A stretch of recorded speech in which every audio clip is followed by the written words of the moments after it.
Hello అండి, welcome back to my channel. బయట ఫుల్గా వర్షం పడుతుంది. ఇంట్లో వేడివేడిగా ఏదైనా చేసుకొని తినాలనిపిస్తుంది కదా. నేను ఇవాళ గట్టి పకోడీ చేస్తున్నానండి.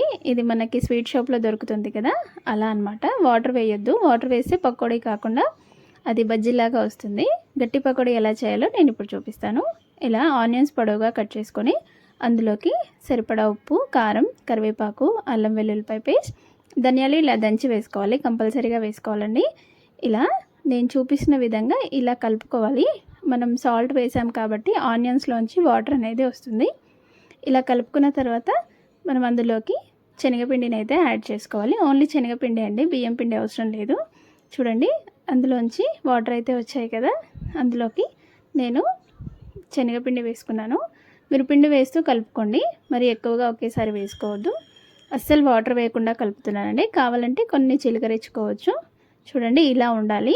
ఇలా అయితేనే మనకి స్వీట్ షాప్ స్టైల్లో గట్టి పకోడీ అనేది వస్తుంది. చాలా టేస్టీగా ఉంటుంది. ఇది ఒక 1 వీక్ అయినా స్టోర్ చేసుకోవచ్చు మనం, అంత బాగుంటుంది. అసలు వాటర్ వేయం కదా.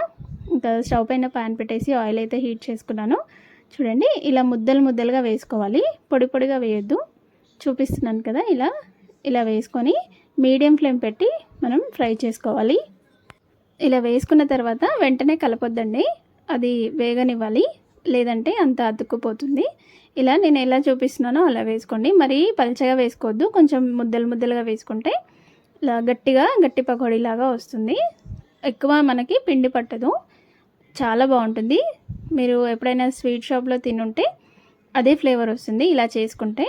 ఇలా అంతా చేసుకున్న తర్వాత అందులోకి నేను మిర్చి అయితే ఫ్రై చేశాను. జస్ట్ ఘాట్లు పెట్టేసి వేయించుకున్నాను.